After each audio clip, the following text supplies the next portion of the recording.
안녕하세요. 올해 발생하여 한동안 세상을 들썩거렸던 빌라 전세 사기 사건 다들 알고 있으시죠?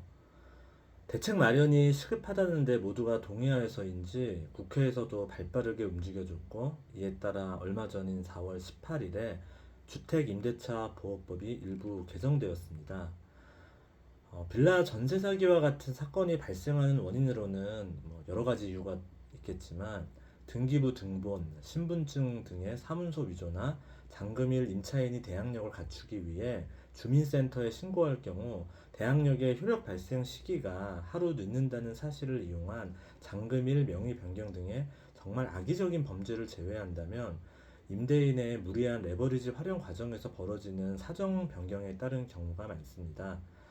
그래서 이러한 피해를 최소화하기 위해 주임법을 최근에 개정하였는데, 개인적으로는 원래부터 확인이 필요한 사항이었는데 법적 근거가 없어 실무에서 임대인의 눈치가 보여 제대로 확인하거나 조치를 취할 수 없었던 사항들을 법률 보완을 통해 강제함으로써 임대차 계약 과정이 올바른 방향으로 나아가고 있다고 생각합니다. 주임법의 개정 주요 사항은 크게 두 가지로 볼 수 있어요.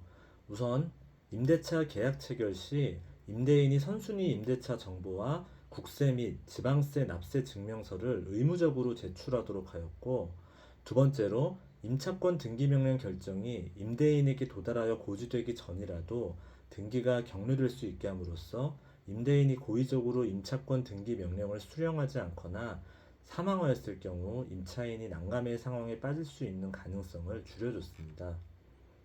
이에 따라서 임차인은 앞으로 임대차 계약을 체결할 때 법률에 근거하여 당당하게 임대인에게 선순위 보증금 내역 및 납세 체납 여부를 요구할 수 있게 되었어요.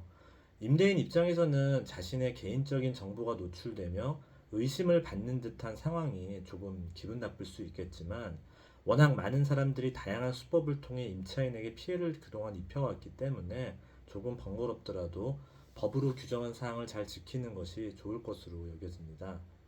임차인은 등기되지 않은 선순위 보증금 내역을 임대인을 통해 직접 확인할 수 있게 되어 해당 부동산이 경매가 되는 불상사가 발생할 경우 자신이 몇 번째로 보증금을 변제받을 수 있는지 확실히 알 수 있게 되었습니다. 이와 더불어서 임대인의 국세와 지방세 체납 사실까지 알 수 있어 해당 임대인이 재정적으로 어떤 상태인지도 파악할 수 있게 되어 많은 정보를 토대로 하여 안정적인 계약을 체결할 수 있게 되었고요. 더 나아가서 법무부에서는 표준계약서 개정안도 권고하였습니다. 그래서 앞으로는 임대차 계약 체결 시 임대인이 제시하였던 정보가 사실과 다를 경우 계약 체결 이후라도 임차인이 임의적으로 계약을 해지할 수 있는 권리가 부여됩니다. 두 번째 개정 사항은 임차권 등기 명령 관련 사항입니다. 기존에는 임대차 계약이 종료된 경우 임차인은 당연히 임차 보증금을 돌려받고 싶어 하죠. 근데 만약 임대인이 보증금을 제때 돌려주지 않고 차일피일 미룬다면은 이사를 갈 수 없는 등 매우 곤란한 상황에 빠지게 됩니다. 새로 이사하여 입주한 주택에 거주하며 전입신고를 해야 하는데, 만약 그렇게 할 경우 기존 임대차 계약에서 보유한 대항력을 상실하게 되기 때문이에요. 대항력은 인도와 전입신고를 유지해야 지속되기 때문에 다른 곳으로 이사하여 전입신고를 할 수 없는 상황이 발생하게 되는 것이죠.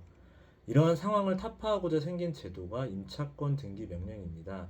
임차인이 보증금을 회수하지 못하는 상황을 법원에 알리고 도움을 요청한다면 법원에서 임차권 등기 명령을 통해 임차인이 다른 곳으로 이사하여 전입신고를 하더라도 기존에 보유했던 대항력을 그대로 유지해주고 있습니다. 그런데 기존 제도는 해당 명령이 임대인에게 도달하는 것을 조건으로 등기를 격려하여야 효력이 발생하였습니다. 만약에 이때 임대인이 고의적으로 거소를 바꾸거나 누락시키는 등의 방법으로 명령을 수용하지 않는 경우, 또는 사망하여 본인이 부재하는 경우에는 임차권 등기가 이루어지지 않아 임차인이 기존에 가졌던 대항력을 유지하기 위해서는 계속 해당 부동산을 점유할 수밖에 없었습니다. 그래서 이러한 문제점을 보완하여 23년 10월 19일부터는 등기 명령이 임대인에게 고지되기 전이라도 등기를 격려할 수 있게 되었습니다. 임차인들이 공경에 처할 수 있는 상황을 조금이라도 더 줄여보고자 한 노력이 보이는 개정안입니다. 네, 지금까지 주임법의 주요 변경 개정 사항에 대해서 알아보았습니다. 많은 분들이 임대차 계약을 체결하실 때 꼼꼼히 살피고 파악해서 앞으로 빌라 사기와 같은 고통을 겪지 않으셨으면 좋겠습니다. 그럼 이것으로 마치겠습니다. 감사합니다.